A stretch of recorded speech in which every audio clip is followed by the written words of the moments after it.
ማርያም ቤዛዊተ ኩሉ ዓለም ናትን?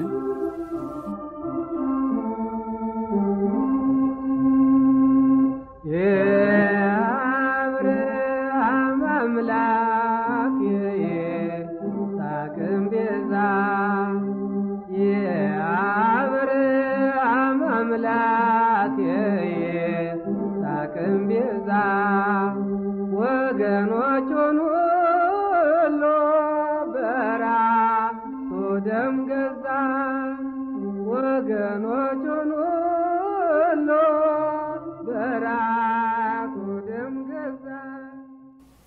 ጤና ይስጥልኝ። ዘላለም መንግስቱ ነኝ። ሰሞኑን ባለፈው የስቅለት መታሰቢያ አርብ አባ ገብርኤል የተባሉ የኢትዮጵያ ኦርቶዶክስ ተዋሕዶ ቤተክርስቲያን ጳጳስ የሰባ ግብዣ በሚል ርዕስ ስለ ክርስቶስ ቤዛነት አስተማሩ።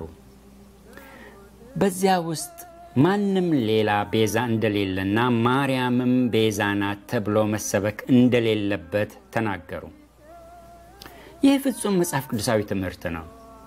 በሚያሳዝን መልኩ ግን መጽሐፍ ቅዱሳዊ ትምህርት ሲነገር ኦርቶዶክሳውያን ምእመናን በቁጣ አገር ያናውጣሉ። በተቃራኒው ከመጽሐፍ ቅዱስ ተቃራኒ የሆነ ነገር ሲነገር ደግሞ በእልልታ አገር ያናውጣሉ። ከስብከቱ ቁጣ ያስነሳውን ክፍል ሰምተን እንመለስ። እንደዚህ ሁሉ ሰውን ማዳን የሚችለው ሰሪው ፈጣሪው የእግዚአብሔር ልጅ እንጂ ፍጡርን ማዳን አይችልም።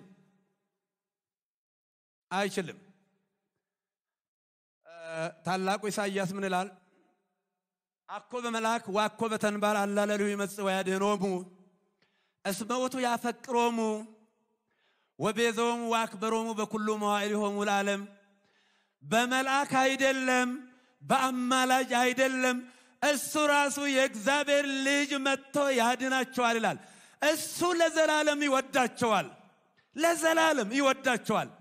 ወአክበሮሙ ለዘላለም ያከብራቸዋል። ቤዛ ሆናቸው ተሸከማቸው ይላል። ፍጡር ቤዛ መሆን አይችልም። ይግባችሁ። ቤዛ ማለት ስለሌላ ተላልፎ መሰጠት ማለት ነው። ነይ እምዬ ማርያም ቤዛ ነሽ አሉ ለዓለም። እመቤታችን ቤዛ አይደላችም። ቤዛ ልጇ ነው። አትደንግጡ። ቤዛ ልጇ ነው። ነይ ቤዛ ነሽ አሉ ለዓለም ተብሎ አይሰበክም።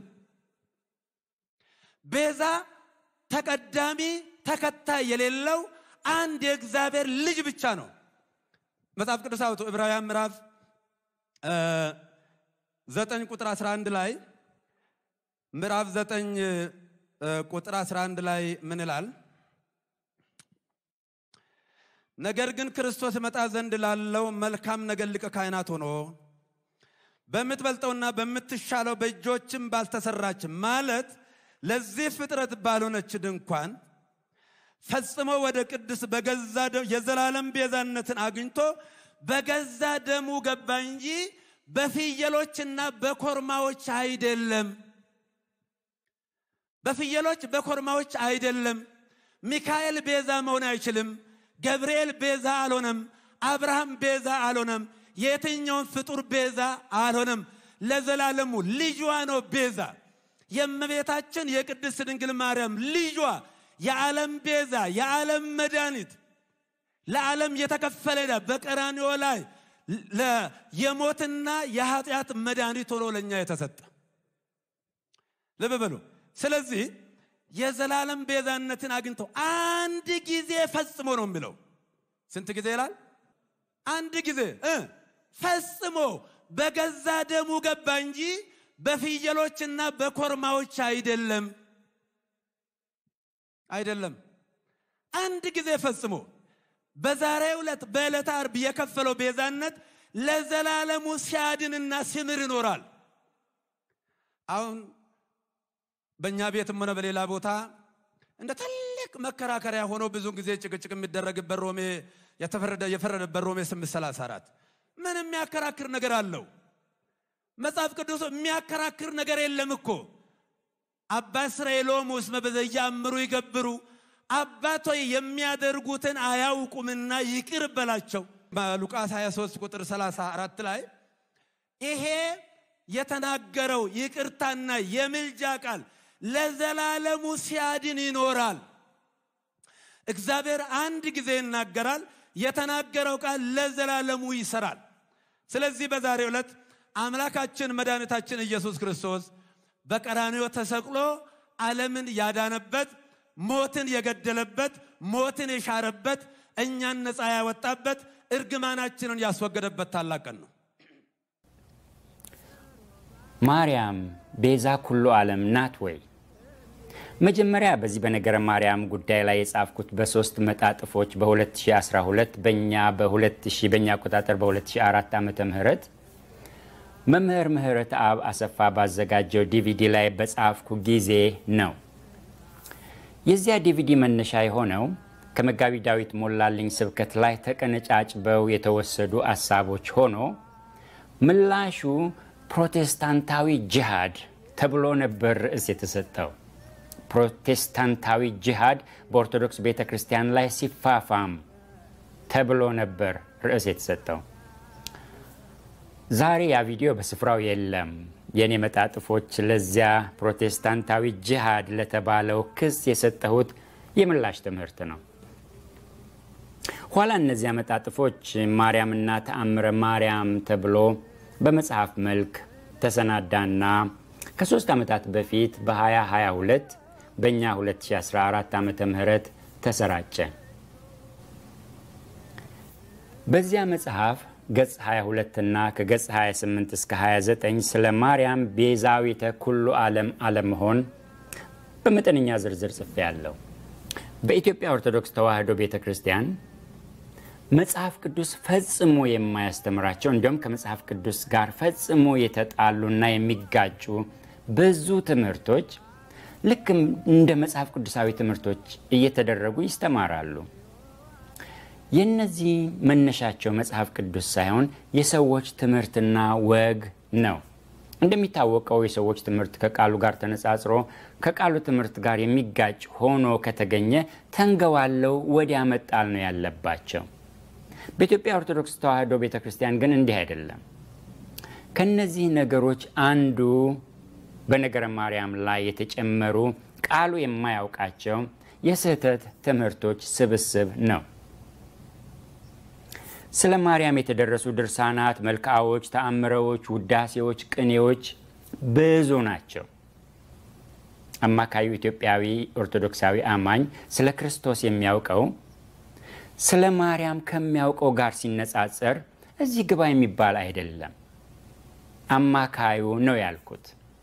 አማካዩን አማኝ ለማግኘት ጎረቤቶቻችንንና ዘመዶቻችንን ምን እንደሚሉ መጠየቅ ነው።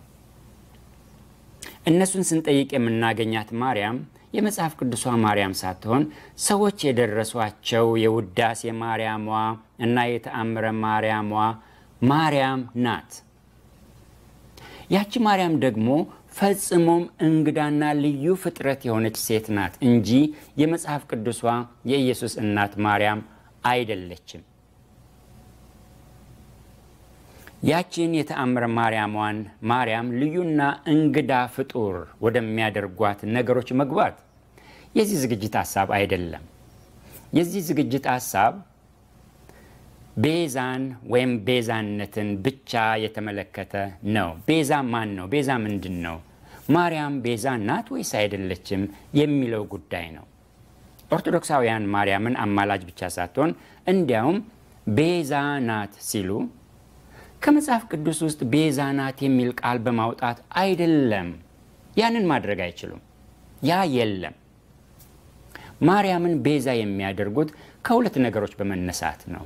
አንደኛ ከአፍቅሮተ ማርያም ያለፈ አምልኮተ ማርያም የወለደው ቃሉ ባይልም አባቶች ብለዋታልና እኛም እንላታለን የሚል ቃሉን የመናቅ አተላለፍ ነው። ከዚህ ጋር የሚያያዘው ሐሳብ ግምታዊ የማርያም ቤዛነት ነው።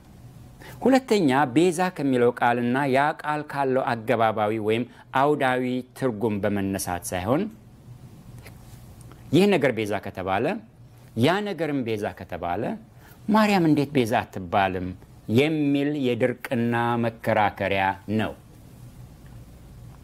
ባጭሩ ቤዛነት ከትውፊትና ቤዛነት ከቃሉ ብለን ሁለቱንም እንመልከታቸው።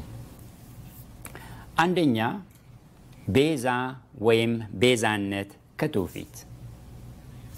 ከላይ ያየነው አንደኛው ነጥብ አምልኮተ ማርያም የወለደው ቃሉ ባይልም አባቶች ብለዋታልና እኛም እንላታለን የሚለው ቃሉን የመናቅ መተላለፍ ነው ብያለሁ።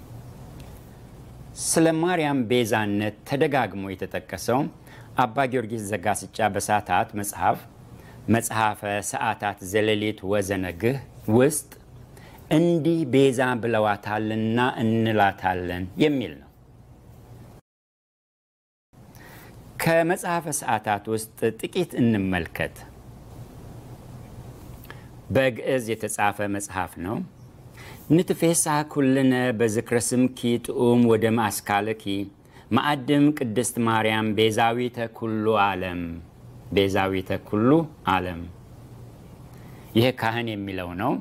ይበል ሕዝብ ተብሎ ደግሞ ሕዝብ የሚለው የሚደግሞ ቅድስት ማርያም ቤዛዊተ ኩሉ ዓለም ብሎ ነው።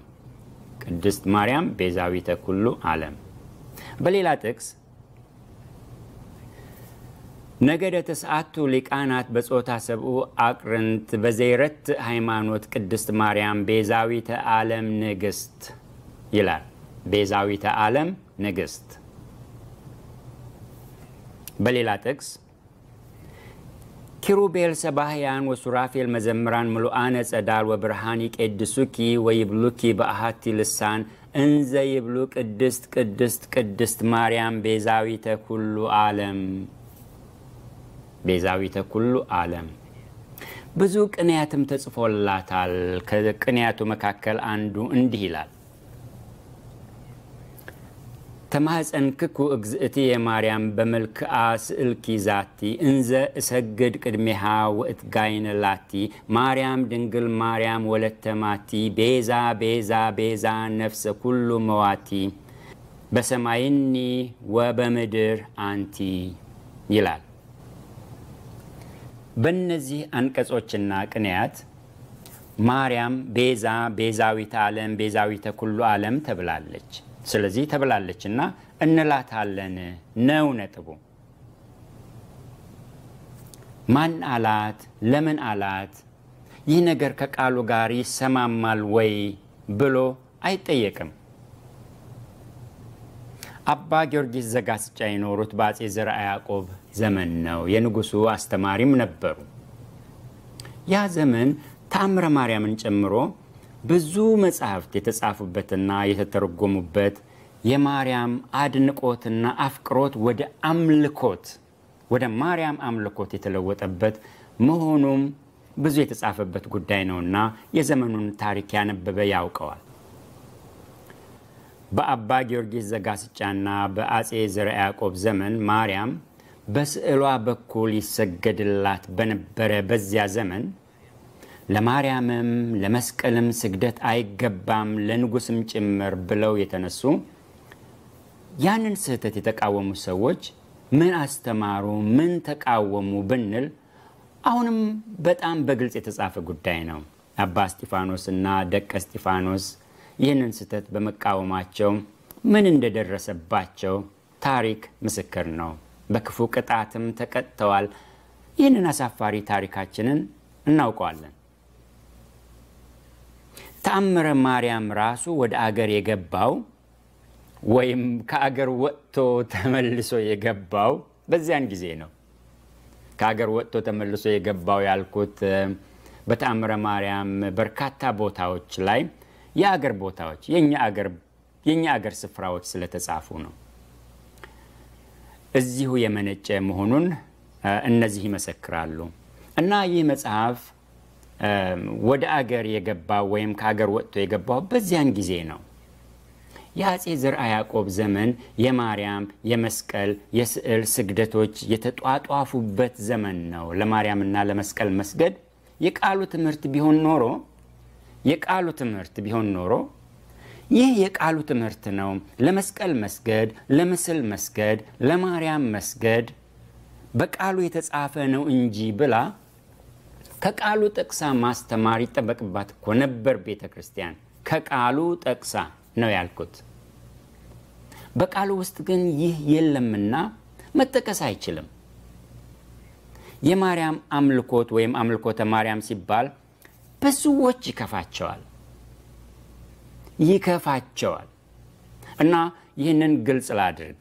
በተግባር መሬቱ ላይ የተነጠፈው እውነት ይህ ነው። ከላይ አማካዩ ኢትዮጵያዊ ኦርቶዶክሳዊ አማኝ ስለ ክርስቶስ የሚያውቀው ስለ ማርያም ከሚያውቀው ጋር ሲነጻጸር እዚህ ግባ የሚባል አይደለም ብያለሁ። ይህ እውነት ነው። ከቤተሰቦቻችንና ከዘመዶቻችን ጋር ስናወራ ከውስጣቸው የማይነቀለው ሰንኮፍ ይህ ነው። እኛም እናምን የነበርነው ልክ እንዲሁ ነበር።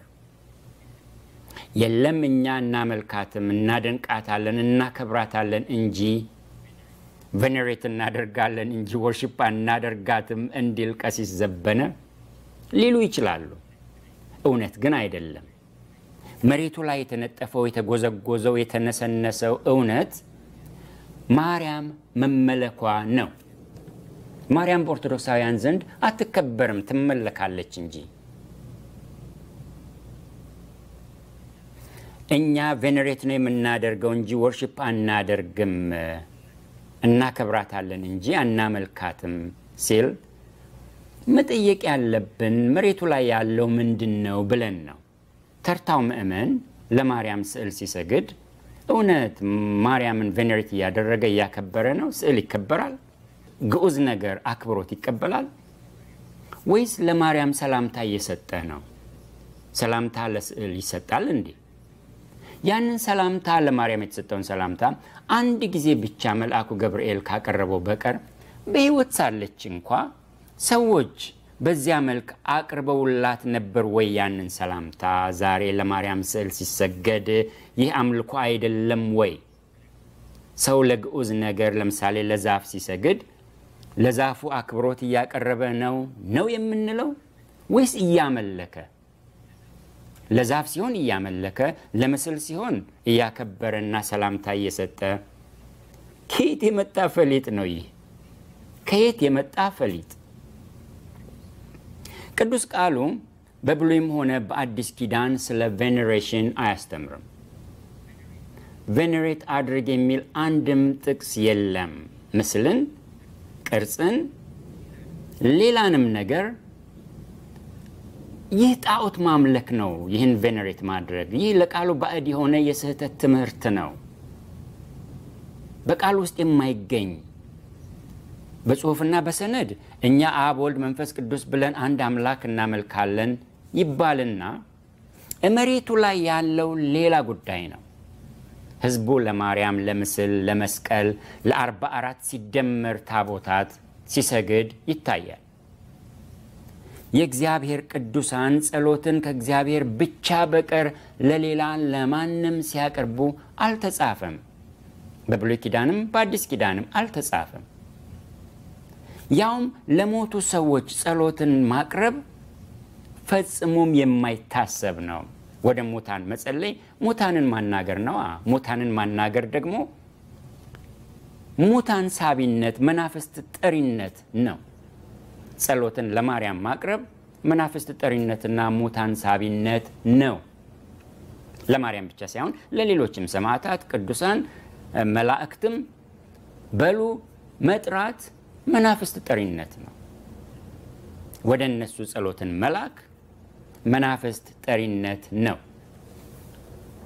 ጸሎት የሚቀርበው ወደ እግዚአብሔር ብቻ ነው ለቅዱሳኑ።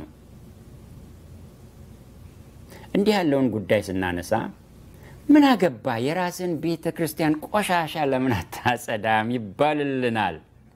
እኛ ጋር ቆሻሻ አለ? አዎን አለ። ወንጌላዊ ክርስትና ውስጥ በወንጌላዊ ክርስትና ስም የሚነገድ ንግድና ቆሻሻ ልምምድ አለ። እኛ ጋር አዛባ መኖሩ የሚታይ አደባባይ ምስጢር ሳይሆን የሚታይ የሚውለበለብ አደባባይ ባንዲራ ነው። የምንችለውን ያህል እያጸዳነን፣ እኔም በግሌ የምችለውን ያህል የድርሻዬን እየተወጣው ነኝ። አዛባውን እየጠረኩ ነኝ። በዚህ አልታማም። ደጋግሜ እንዳልኩት ቤታችንን ስናጸዳ ደጃችንንም እናጸዳለን፣ ሰፈራችንንም እናጸዳለን። ስለዚህ አንዳንዴ እናንተ የማትነኩትን አዛባ መጥቼ ትንሽም ብጠርግስ ለምን ያስከፋችኋል? አዛባ እንደው እኛም ጋር እናንተም ጋር ያው አዛባ ነው። አዛባ ነው። እኛም እኮ በአንድ ወቅት የማርያም አምላኪዎች ነበርን። ዛሬም ማርያምን የሚያመልኳት ወዳጆችና ዘመዶች አሉን። ይህንን እኛ ካልነገርናቸው ማን ይነግራቸዋል? ለእናንተስ እኛ ካልነገርናችሁ ማን ይነግራቸዋል? እነ ቀሲስ ዘበነ እነ መምህር ምህረተአብ አይሞክሩትም። እነሱ የሚያደርጉት ስጋችሁን ግጠው አጥንታችሁን እስኪቆረጥሙ ድረስ ታውራችሁ እንድትኖሩና ታውራችሁ እንድትሞቱ ነው። እናንተ የአሳቾች ምግባቸው ናችሁ። ስለዚህ እንናገራለን። ይኸው የነገሯችሁን እና የሚነግሯችሁን እንደ አባ ገብርኤል ያሉ ጳጳስን እንደነሱ ያሉትንም ስቃይ እያሳያችኋቸው አይደለም እንዴ? የቀድሞውን አባ ገብርኤልንስ ሁለቴ ከአቡነ ወደ አቶ አላወረዳችኋቸውም እንዴ? ከሰነበተው አጀንዳ አንዱን ወይም ሁለቱን እጠቅሳለሁ። ምክንያቱም ሲተላለፍ የሰነበተው በሚዲያ ዓለምን አስደንግጧል። ዓለምን እንዲሸበር ከሽብር ላይ ሽብር እንዲጨመር አድርጓል።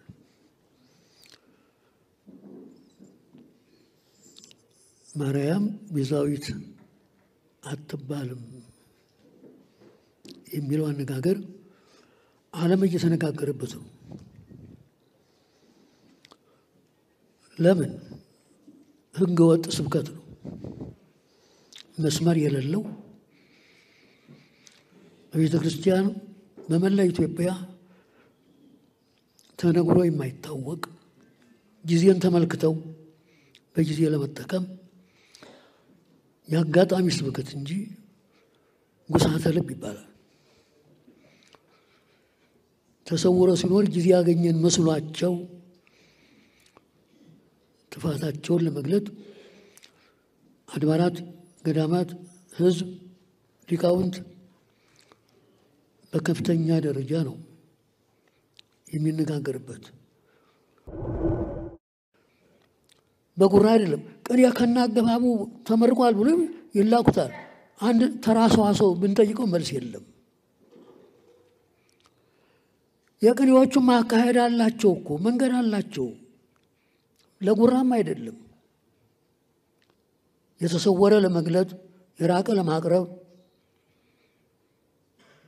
የጠላትን ጉዞ ለመረዳትም ለማስረዳትም መማር ያስፈልጋል። መጽሐፍቱን ማን ገልጦ ያወቃቸው ሰው አለ እንዴ? የለም እኮ። በስልጣን አይደለም፣ እውቀት በስልጣን አይደለም። ስልጣን ለማደራጀት ብቻ ነው። መምህራን የታሉ አሉ? እውነተኞች መምህራን አሉ?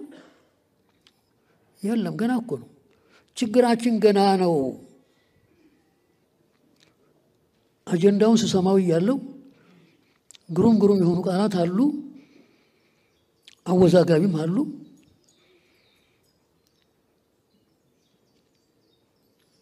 የአነጋገር ስህተት መስለው የሚታዩ በሊቃውንት ደረጃ ተሰምተዋል። ሳይረዱ ማስረዳት፣ ሳይማሩ ማስተማር ውድቀት ነው። ታው ጭብጨባ የለም። ጭብጨባ ማደናገሪያ ነው። ጀባችሁን ወደን ያርጉ። ጭብጨባ ምን ምልክቱ ምንድን ነው? የተኛ ካለ ይነሳ፣ ይውስጥ አንዳብ። እውነት ሲነገር ማባረርና ማዋረድ፣ መዛትና ማስፈራራት፣ በቁም እስር ማገት፣ ውሸት ሲነገር ደግሞ መካብና አፍንጫ ተሰንጎ መጋት ወግ ነው እንዴ? እናንተ ቃሉ የማይለውን ባትሉና እኛም ባንናገር ደስ ይለን ነበር። በመጽሐፍ ቅዱስ ስም፣ በክርስትና ስም ከክርስትናና ከቃሉ ውጪ የሆኑ ነገሮች ሲነገሩና ሲደረጉ ይህ የቃሉ ትምህርት አይደለም ብለን እንናገራለን እንጂ እንናገራለን። ይህ ግዴታችንም ነው። ስለዚህ ምን አገባህ የራስን ቤተክርስቲያን ቆሻሻ ለምናት ዝቅም አይባልም። ቃሉ ሲዘረጠጥ ማንም ይሁን ማን ዝም አይልም ማለትም የለበትም። ሙስሊም ሆነ የይሖዋ ምስክር ሆነ ከሃዲ ሆነ ሃይማኖተኛ ሆነ ዝም አንልም። ቃሉ የማይለውን ነው እየተናገራችሁ ያላችሁት። ቃሉ የማይለውን ይህ የማርያም ቤዛነትና የማርያም አምልኮ በቃሉ ውስጥ ተጽፏል? አልተጻፈም። ታዲያ ለምን ያስተምሩታል? ለመብያ፣ ለመኖሪያ። ወንጌል ልትሰብክ የተገባት ቤተክርስቲያን ህዝቡን ከወንጌል አፋታችው። ወንጌል የምስራች ነው። የምስራችሁም ሰው ሁሉ ኃጢአተኛ ሆኖ በኃጢአቱ ሞት የተገባው የተፈረደበት ሆኖ ሳለ ክርስቶስ በመስቀል ደም ስርየትን አስገኘ የሚል የመስቀሉ ቃል ነው ወንጌል። በክርስቶስ ሥጋ በኩል ወደ አብ መግባት ሆነልን፣ የእርቅ ኪዳን በደሙ ታተመልን ነው ወንጌሉ። ሳንደባበቅ እውነቱን እናውራ ካልን፣ እውነቱን ካወራን ማርያም በኦርቶዶክሳውያን ዘንድ ትመለካለች እንጂ ያውም ከክርስቶስ ይበልጥ። ስለዚህ ወንጌሉ የምስራቹን ቃል ሸፍነዋለች፣ ወንጌሉን ሸፍነዋለች። ማርያም በኦርቶዶክሳውያን ዘንድ ትመለካለች። ማምለክ ማለት ምን ማለት ነው? ማምለክ ለአምላክ ብቻ የሚደረግ ነገርን ማድረግ ማለት ነው። በአጭር ቃል አምልኮ ለሚመለክ አምላክ ብቻ የተገባና የሚቀርብ ነገርን ማቅረብ ማድረግ ማለት ነው። አምላክ ስል በጥቅሉ ነው። ጣዖትም ሊሆን ይችላል። ያ አምላክ ለአምላክ መስዋዕት ከቀረበ ያ ማምለክ ነው። ወደ አምላክ ስግደት ከቀረበ ያ ማምለክ ነው። ወደ አምላክ ጸሎት ከቀረበ ያ ማምለክ ነው። ጸሎት የአምልኮ ክፍል ነው። ጸሎት የሚቀርበው ለማን ነው? ጸሎት የሚቀርበው ለአምላክና ለአምላክ ብቻ ነው። በመጽሐፍ ቅዱስ ትምህርት መሰረት ጸሎትን የሚሰማና ጸሎት ሊቀርብለት የተገባው አምላክ እግዚአብሔር ብቻ ነው።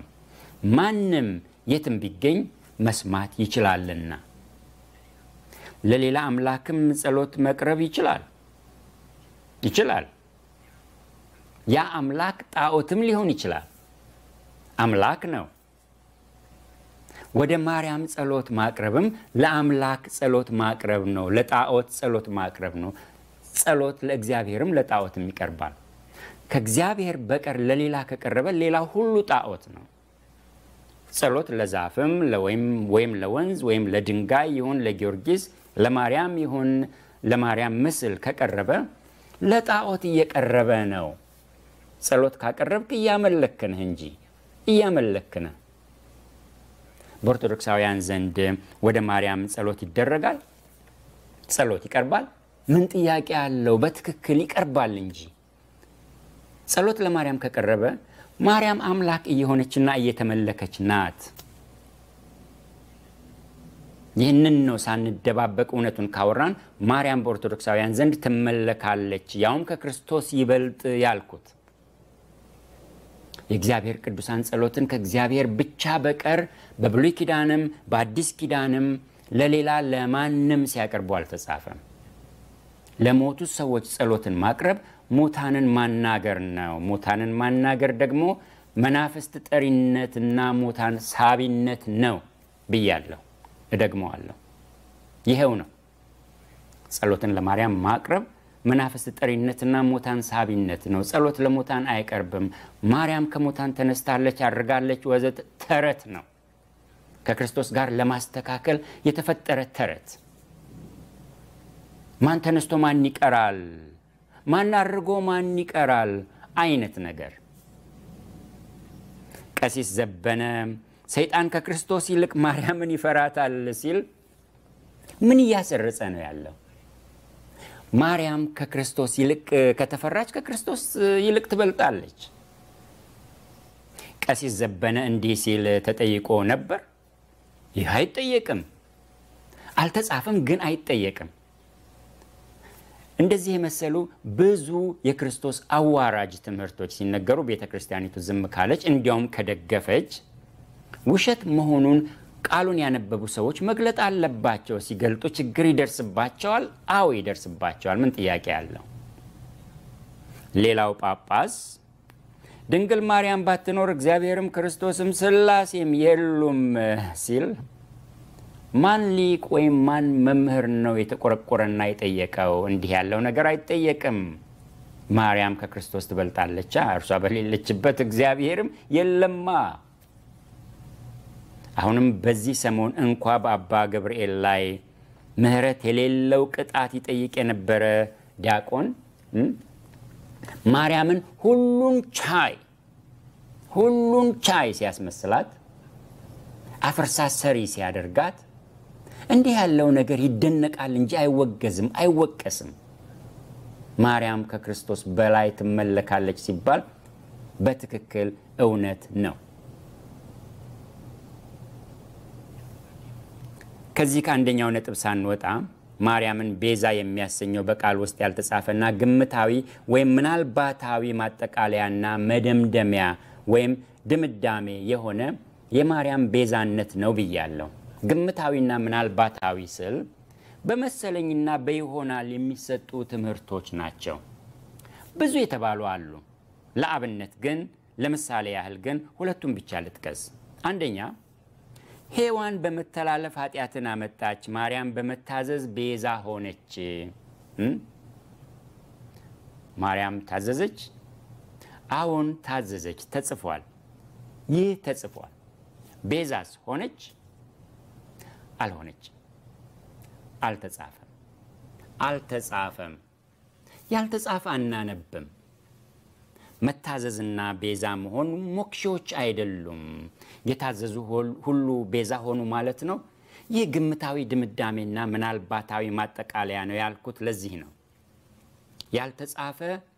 ያልተጻፈን የተጻፈ ለማስመሰል የሚደረግ ሙከራም ነው። ይህ አባባል እንጂ የተጻፈው ቃሉ አይደለም።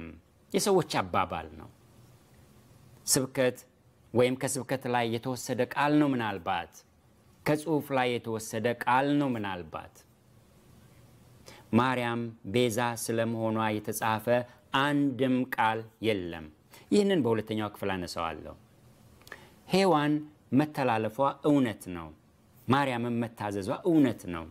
መታዘዝና ቤዛነትን ማቆራኘት ነው ነጥቡ።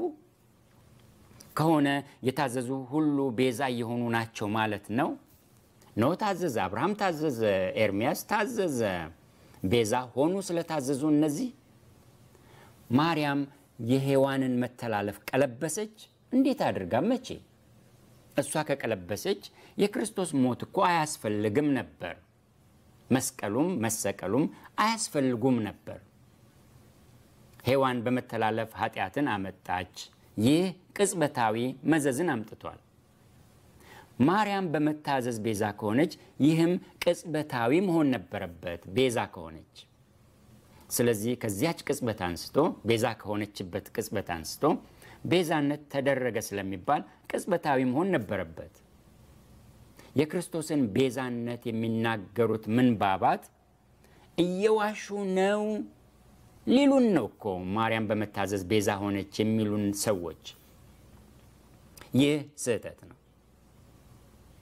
ይህ የክርስቶስን ቤዛነት ለመሸፈን የተዘጋጀ መሸፈኛ ሻሽ መጋረጃ ነው።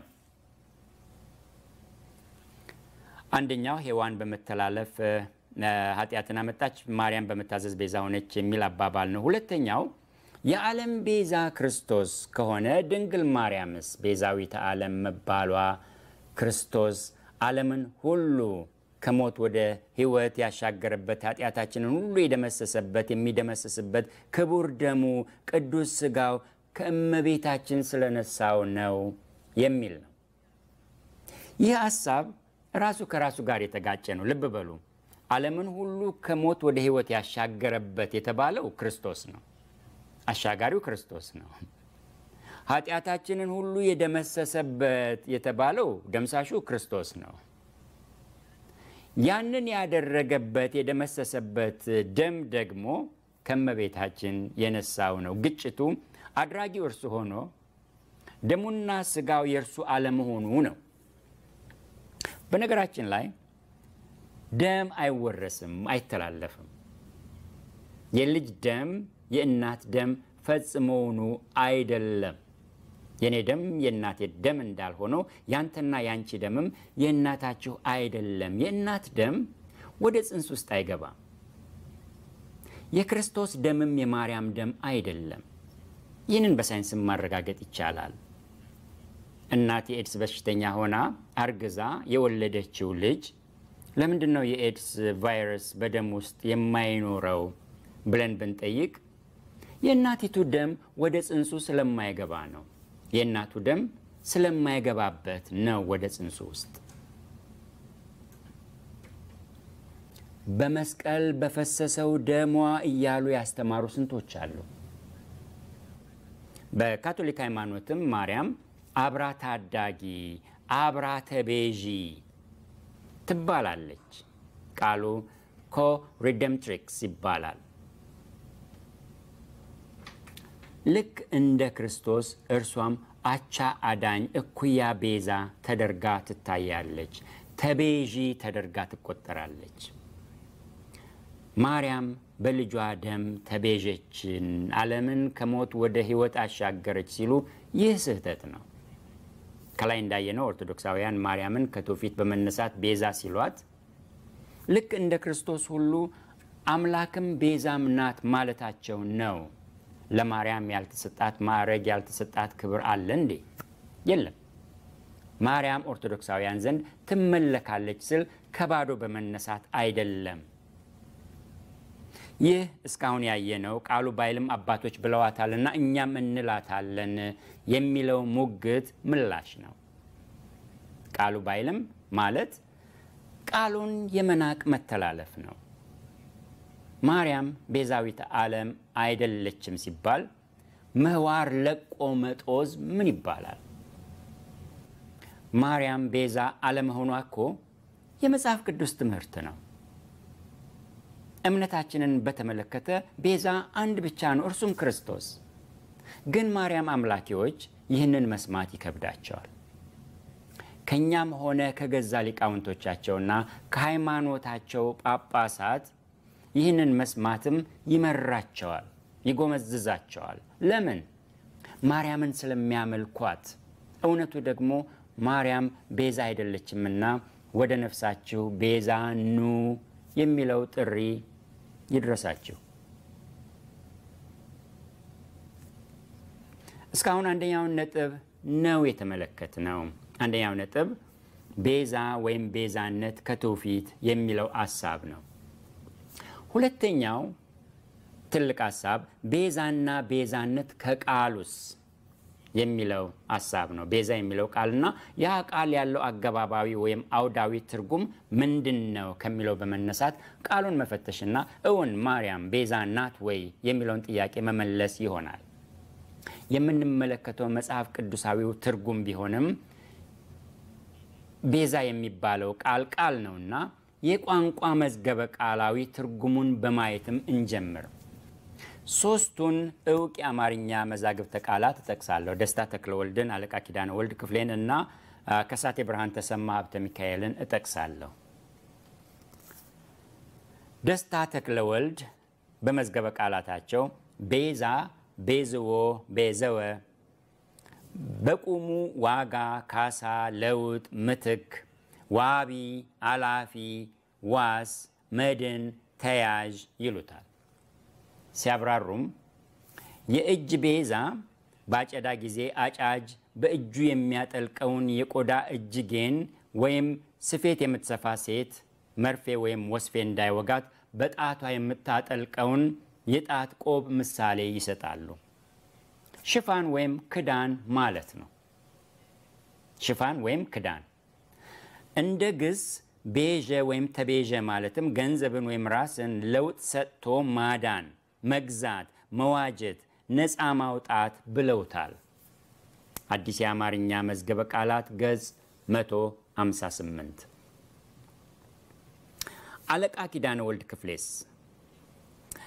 አለቃ ኪዳነ ወልድ ክፍሌም በመጽሐፈ ሰዋስው ወግስ ወመዝገበ ቃላት ሐዲስ መጽሐፋቸው ቤዝወት መቤዠት፣ ማዳን፣ መታደግ፣ ማስጣል፣ ከጭንቅ ከባርነት ማውጣት፣ ከባለዳ እጅ መግዛት፣ ለውጥ መስጠት፣ ገንዘብን ወይም ራስን እንደ ክርስቶስ ይሉታል።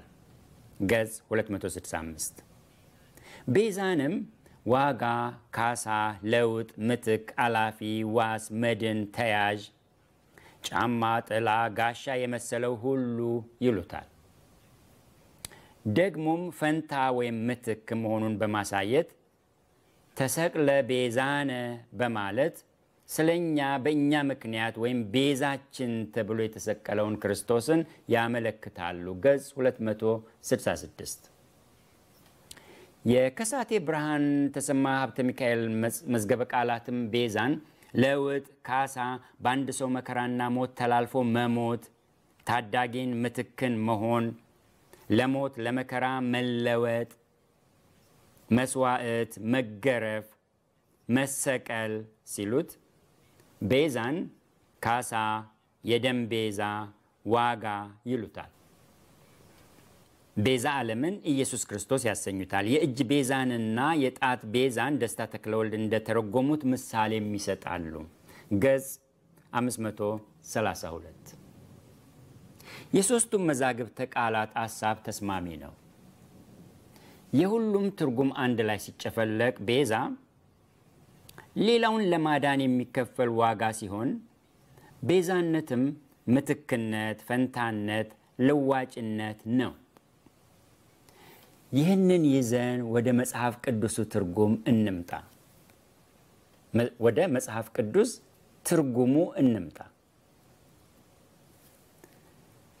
ወደ መጽሐፍ ቅዱሱ ትርጉም ስንመጣ ቤዛ የሚለው ቃል በብሉይም በአዲስ ኪዳንም የሚገኝ ቃል ነው። በዕብራይስጥ ኮፌር እየተባለ የተጠቀሰ ቃል ነው። በአማርኛ ይሄ ኮፌር የሚለው ቃል በሌሎች ቃላትም ሲተረጎም ይሄው ቃል ኮፌር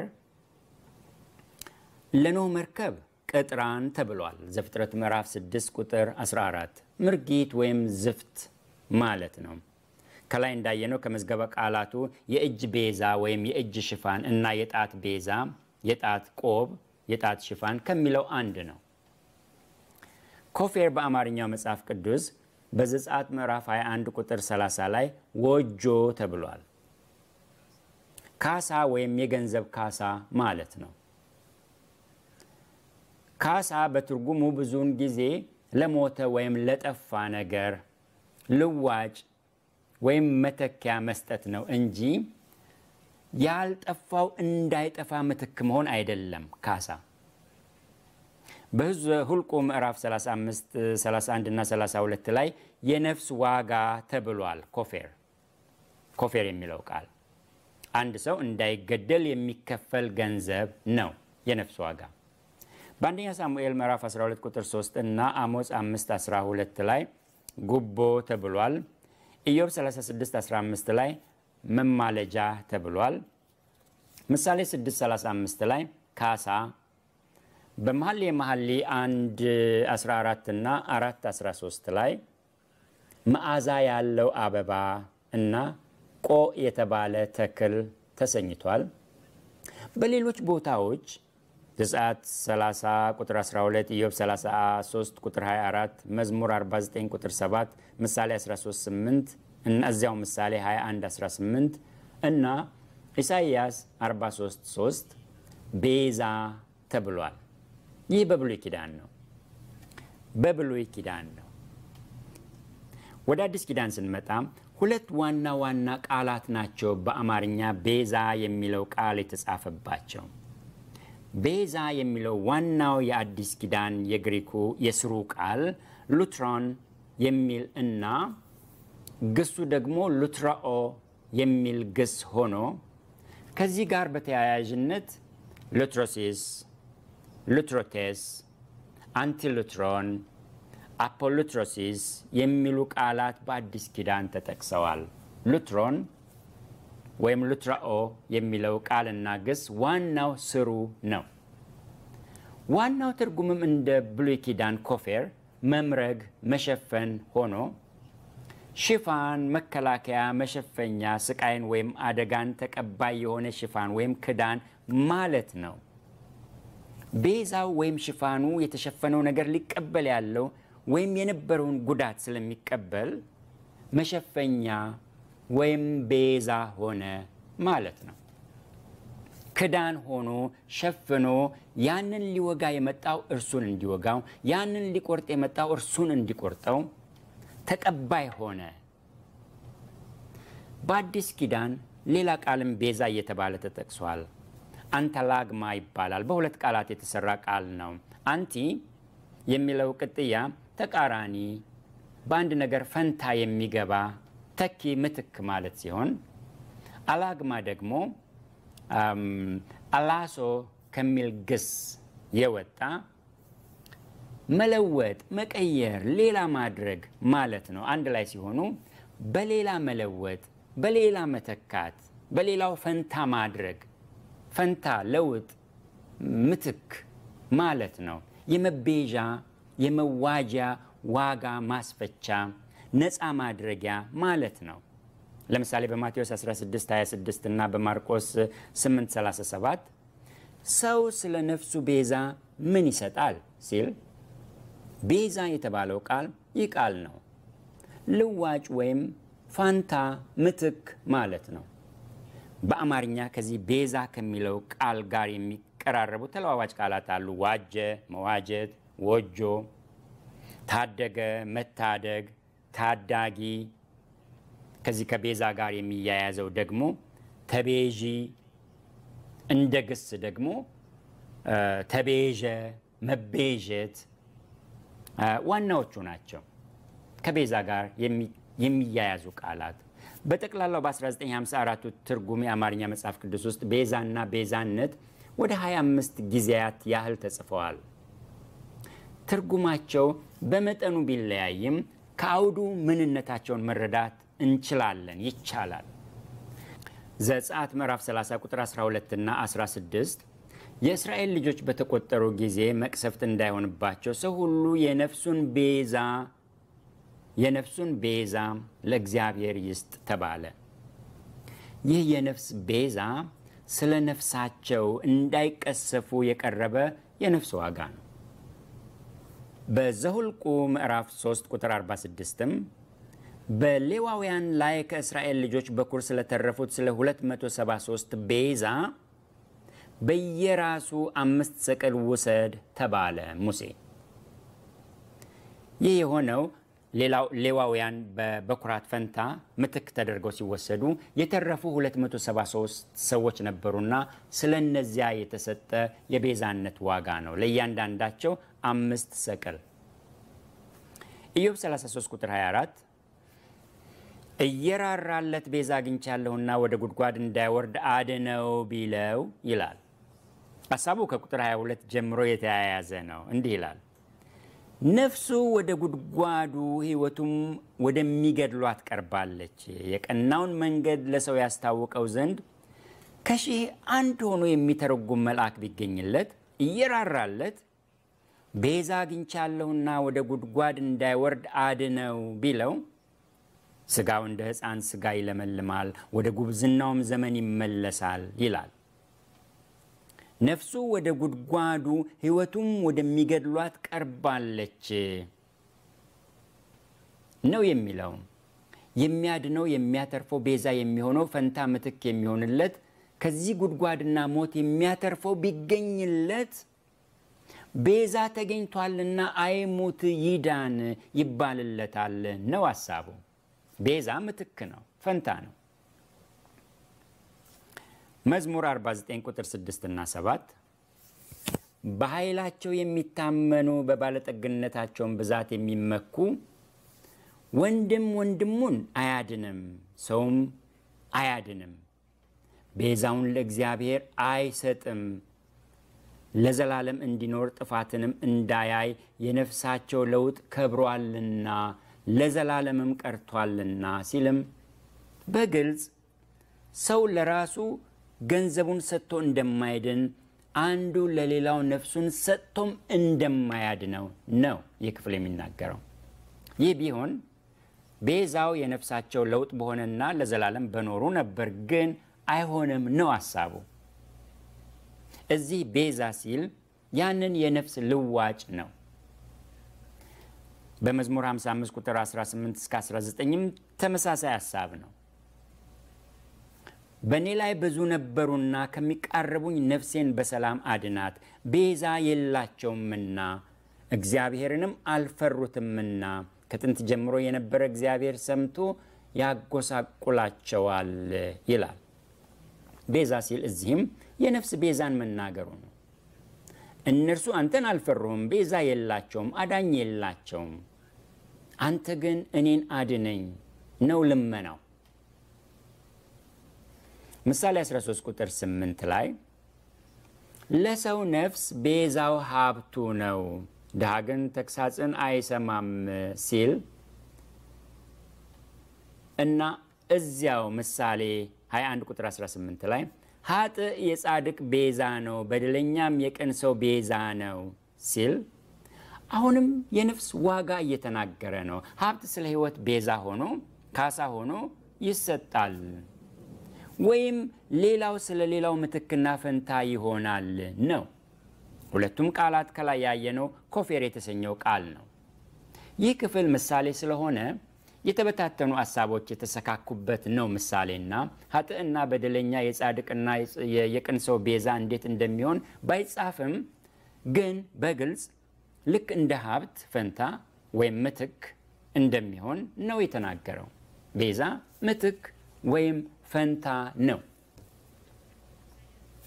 ኢሳይያስ 43 ቁጥር 3 እኔ የእስራኤል ቅዱስ አምላክህ እግዚአብሔር መድኃኒትህ ነኝ፣ ግብፅን ለአንተ ቤዛ አድርጌ ኢትዮጵያንና ሳባንም ለአንተ ፋንታ ሰጥቻለሁ ይላል።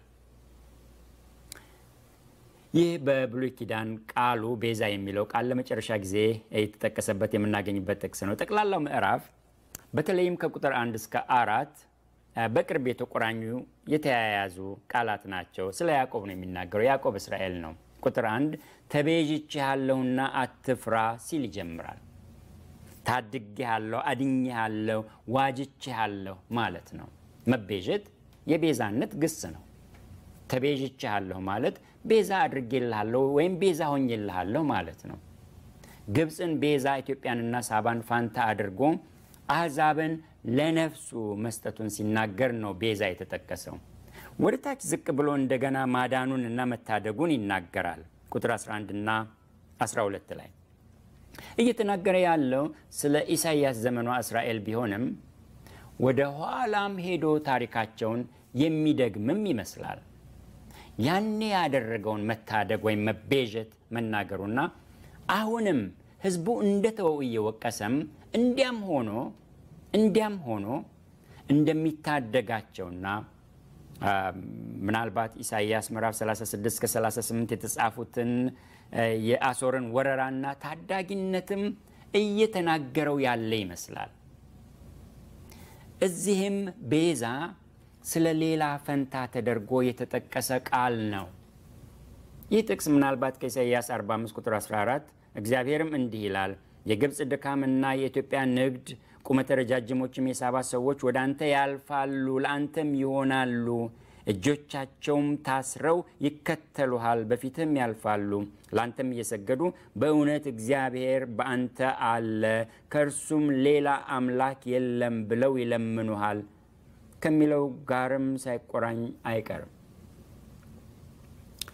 በተጨማሪ ከዚህ ጋር ይህንን ሐሳብ ጥቅልል አድርጎ ለመረዳት ኢሳይያስ ምዕራፍ 20፣ ኢሳይያስ 36፣ 37 እና 38 እንዲሁም ኢሳይያስ 45ን ተመልከቱት። ወደ አዲስ ኪዳን ስናልፍ ቤዛ እና ቤዛነት የሚሉት ቃላት በብዛት የተጠቀሱት ከብሉይ ኪዳን ይልቅ በአዲስ ኪዳን ነው። ከ25ቱ ውስጥ 16ቱ የሚገኙት በአዲስ ኪዳን ውስጥ ነው።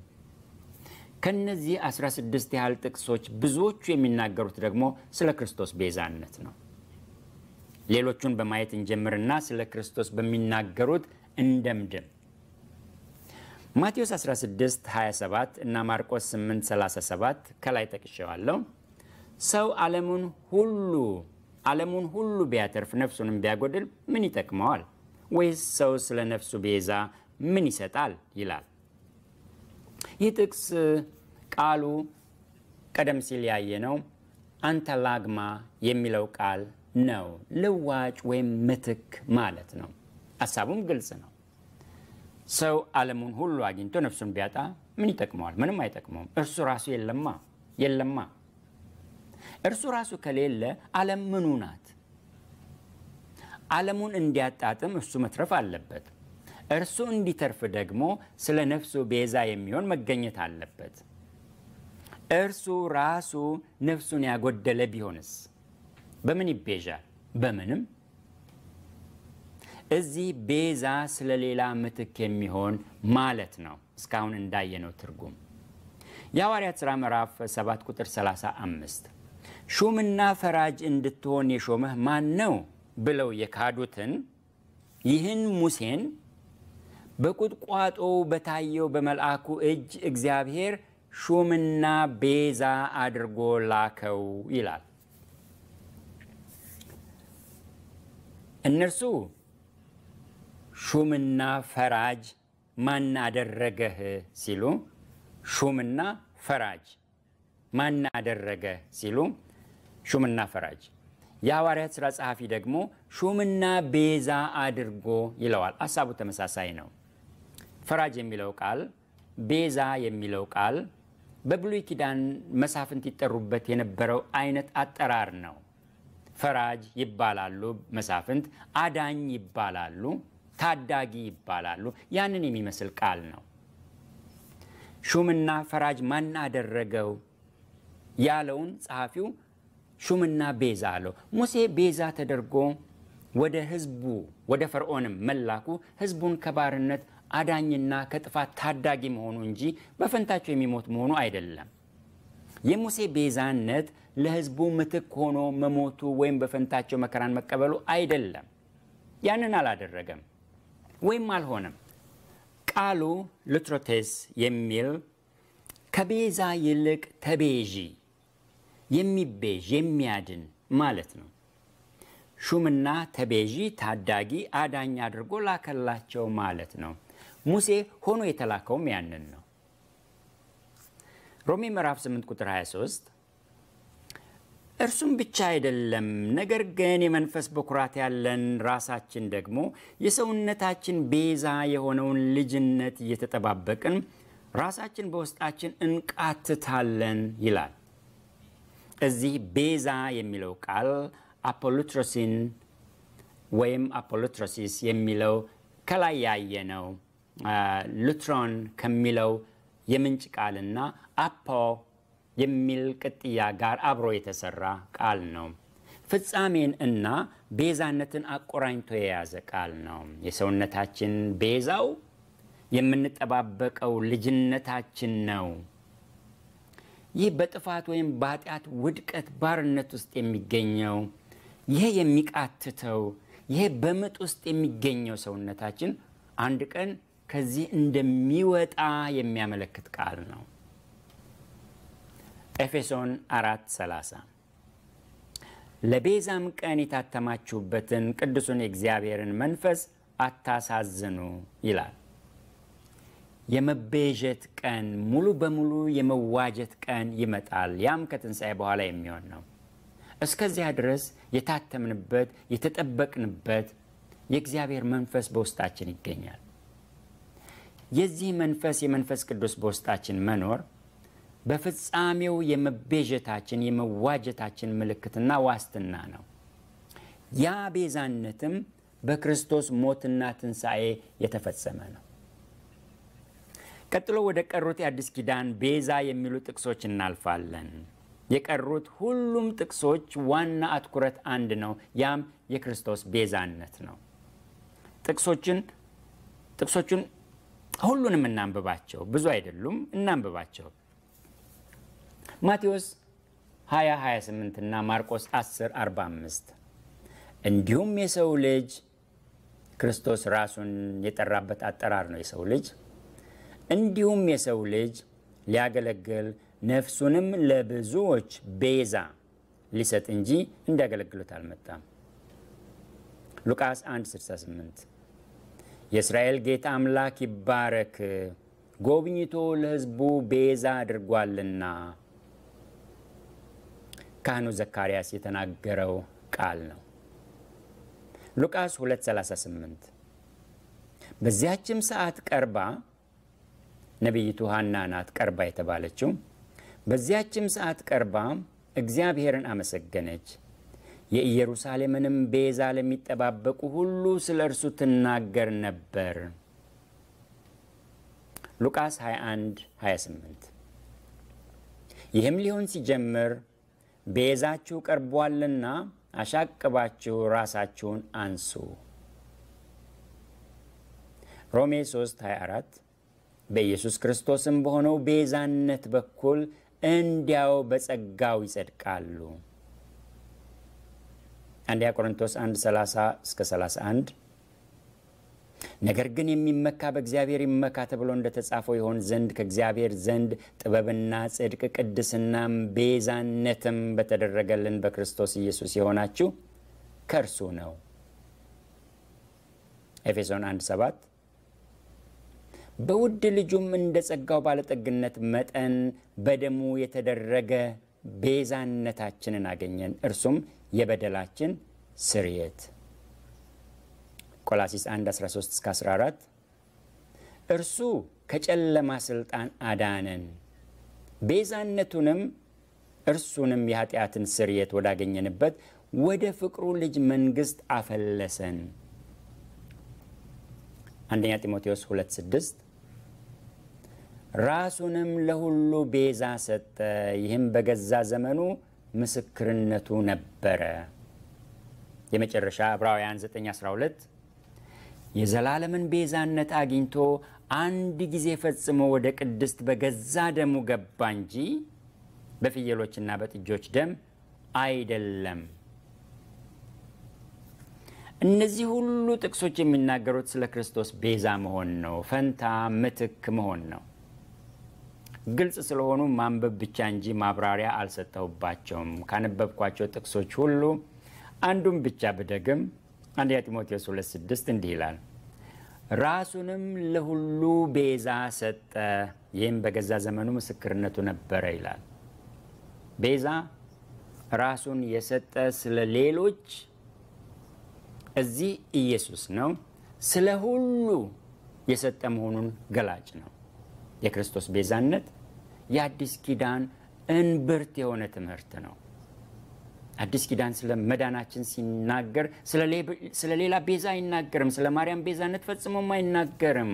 የማርያም ቤዛነት ሚና በዚህ የድነት ስራ ውስጥ አልተካተተም፣ አልተጻፈም፣ የለም። ቢጻፍ እኮ የማንቀበልበት ምን ምክንያት የለንም። ተጽፎ ያልተቀበል ነው ከቶ ምን አለ? ተጽፎ ያልተቀበል ነው። ተጽፎ ባንቀበል አለመቀበላችን ግልጽ መተላለፍም ይሆንብናል። ግን አልተጻፈም። ማርያም የዓለም ቤዛ መሆኗ ከቶም ፈጽሞም አልተጻፈም። ድነታችን የጋራ ወይም የደቦ ስራ አይደለም። ማርያም የዓለም ቤዛ ብትሆንማ ኖሮ ክርስቶስ በስጋ መምጣት ስለምን አስፈለገው? ስለምን መከራን መቀበል በመስቀል መሞትና ከሙታንስ መነሳት አስፈለገው? በመጀመሪያው ክፍል እንዳየነው የማርያም ቤዛዊተ ዓለምነት ወይም የዓለም ቤዛነት አምልኮተ ማርያም የወለደው ሰው ፈጠር የስህተት ትምህርት ነው። በተአምረ ማርያም ከልጇ ጎን በፈሰሰው ደሟ አዳኞና ቀርባለች።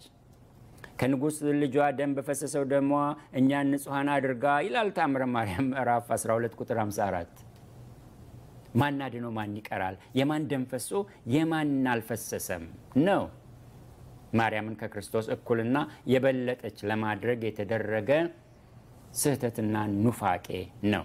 እንዳልኩት ይህንን እኛ ካላል ነው ደፍሮ የሚሉ ለቅዱስ ቃሉ የቆሙ ጥቂቶች ብቻ ናቸው የሚሉት። ይህንን እነሱም ዋጋ ይከፍላሉ።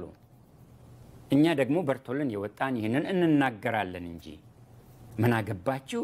ያገባናል እንጂ። ይህ ካላገባን የክርስቶስ ቤዛነት ካላገባን ምን ያገባናል? የክርስቶስ ቤዛነት ቤዛ ባልሆነች በማርያም ሲለወጥ እንዴት አያገባንም? ያገባናል እንጂ እንናገራለን። አውቃችሁ አለማመን ትችላላችሁ፣ ግን ጥቂትም እውነቱን የሚያውቁ ማርያም ቤዛ አለመሆኗን የሚሰሙ ይኖራሉ። ስለዚህ እንናገራለን።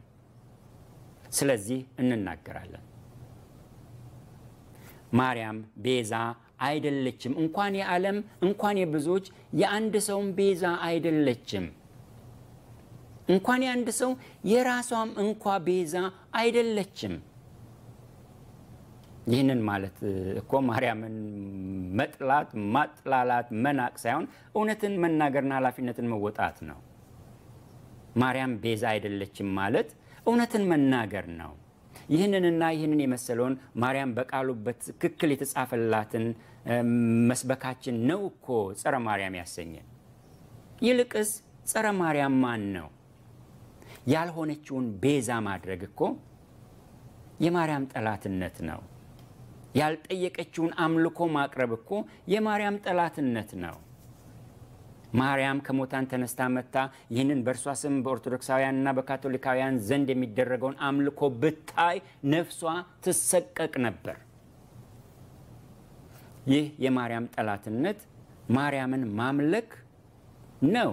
ልትቀበሉ አትችልማ፣ አልተጻፈማ፣ አትፈልገውማ፣ መመለክን አትሻማ፣ አምላክ አይደለችማ፣ ቤዛም አይደለችም። ቤዛው ሌላ ነው። ቤዛነቱ ያለው ሌላው ዘንድ ነው። ቤዛው ሌላ ነው ብሎ ያ ቤዛነት የሚገኝበትን ቦታ መናገር እኮ ላም ካልዋለበት ኩበት ለመልቀም አትልፉ ብሎ ከከንቱ ድካም ማራቅ ነው። ማርያምን ቤዛ ወይም የሁሉ ቤዛ፣ ቤዛዊተ ኩሉ፣ የዓለም ቤዛ ወይም ቤዛዊተ ዓለም ማድረግ ክርስቶስን መጋረድ ነው። ይህ መጋረድ ደግሞ የሰይጣን ተቀዳሚ ተግባሩ ነው። ሰይጣን ሰዎች ክርስቶስን እንዳያዩ፣ እንዳያውቁ፣ እንዳይቀበሉ፣ እንዳይድኑ ማድረግ ግቡ ነው። እነዚህ ከላይ በመጨረሻ ያየናቸው ጥቅሶች በሙሉ ሁሉም የሚናገሩት ክርስቶስ ቤዛችን ስለመሆኑ ነው። ቤዛ ማለትም ምትክ፣ ፋንታ፣ ክፍያ፣ ወጆ፣ የነፍስ ዋጋ ማለት ነው። ቤዛነት ሞት የተገባንን የኛን ኃጢአት ወስዶ በእኛ ፈንታ የኛ ምትክ ሆኖ የመሞቱና እኛን የማዳኑ ገድል ነው።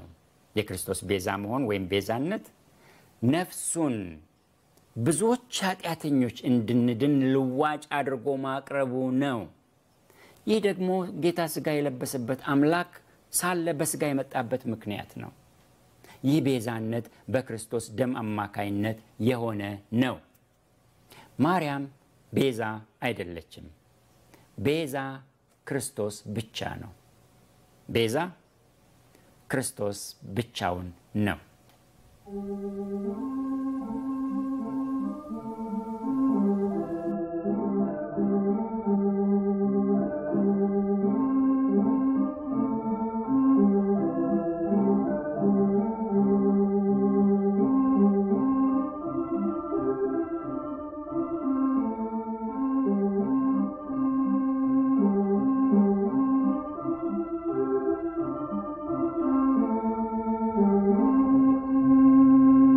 Yeah.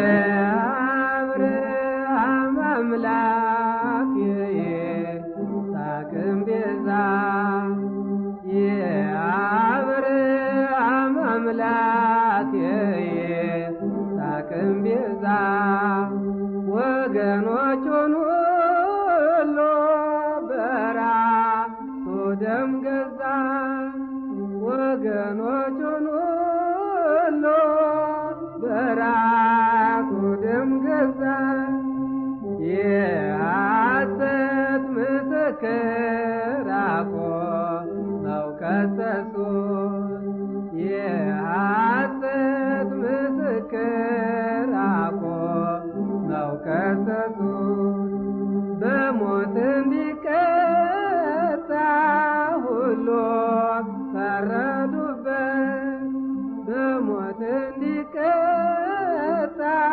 ሁሉ ፈረዱበት።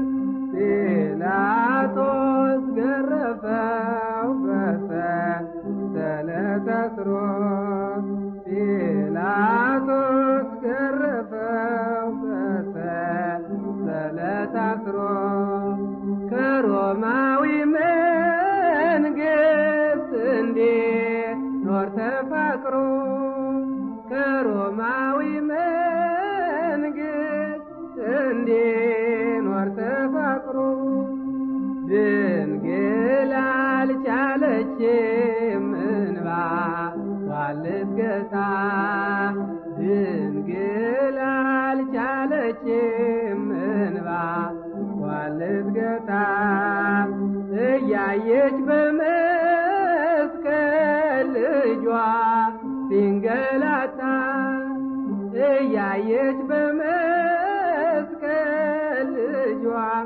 ሲንገላታ በብርሃን ዙፋን ላይ የቆሙት እግሮቹ በብርሃን ዙፋን ላይ የቆሙት እግሮቹ በጭንቃር ላይ ቆሙ ምንም አልሰለቹ በጭንቃር ላይ ቆሙ ምንም አልሰለቹ የብርሃን አክሊል ለሰማዕት ያደለ